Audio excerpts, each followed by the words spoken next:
Assalamualaikum warahmatullahi wabarakatuh.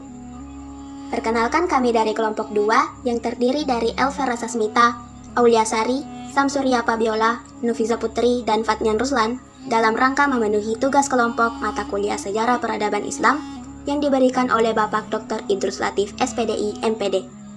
Di video ini, kita akan membahas sejarah Islam di Spanyol, sebuah peradaban gemilang yang mempengaruhi dunia hingga saat ini. Di video ini, kita akan melihat bagaimana Islam masuk, berkembang, hingga berakhir di Spanyol serta pengaruhnya terhadap peradaban dunia. Latar belakang dan masuknya Islam ke Spanyol. Pada tahun 711 Masehi, pasukan Muslim yang dipimpin oleh Tariq bin Ziyad menyeberangi Selat Gibraltar dan berhasil menaklukkan Spanyol. Spanyol pada masa itu dikenal sebagai Al-Andalus. Islam diterima dengan relatif damai oleh masyarakat setempat karena adanya ketidakpuasan terhadap pemerintah Visigoth. Perkembangan Islam di Spanyol. Khilafah Umayyah di Cordoba. Pada abad ke-10, Cordoba menjadi pusat peradaban yang maju di Eropa dengan perpustakaan besar, universitas, dan masjid yang megah.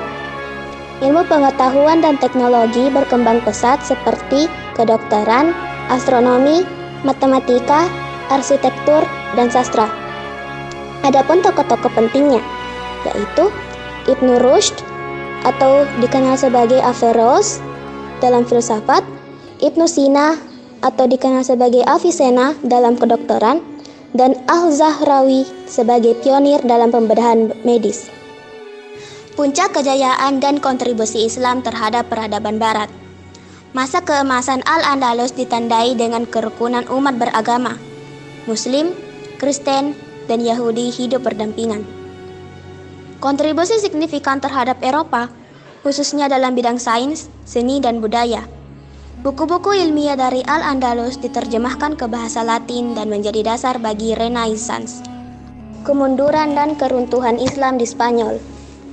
Mulai mengalami kemunduran karena persaingan internal antar penguasa Muslim serta serangan dari kerajaan Kristen di utara. Pada tahun 1492, kerajaan Islam terakhir, yaitu Granada, jatuh ke tangan Raja Ferdinand dan Ratu Isabella. Hal ini menandai akhir dari kekuasaan Islam di Spanyol. Setelah itu, terjadi Inkuisisi Spanyol yang mengakibatkan penindasan terhadap umat Islam dan Yahudi. Dampak dan warisan Islam di Spanyol. Hingga kini, warisan arsitektur seperti Masjid Cordoba, Istana Alhambra di Granada, dan Giralda di Sevilla masih dapat ditemukan. Pengaruh bahasa, ilmu pengetahuan, dan teknologi yang ditinggalkan Islam di Spanyol masih terasa hingga sekarang. Penekanan bahwa Islam membawa kemajuan dalam ilmu pengetahuan dan kebudayaan pada masa itu. Kesimpulan, Islam di Spanyol adalah contoh nyata bagaimana peradaban Islam dapat mencapai puncak kejayaannya dan memberikan dampak positif pada dunia. Namun, penting juga bagi kita untuk belajar dari sejarah, agar kita tidak mengulangi kesalahan yang sama di masa depan.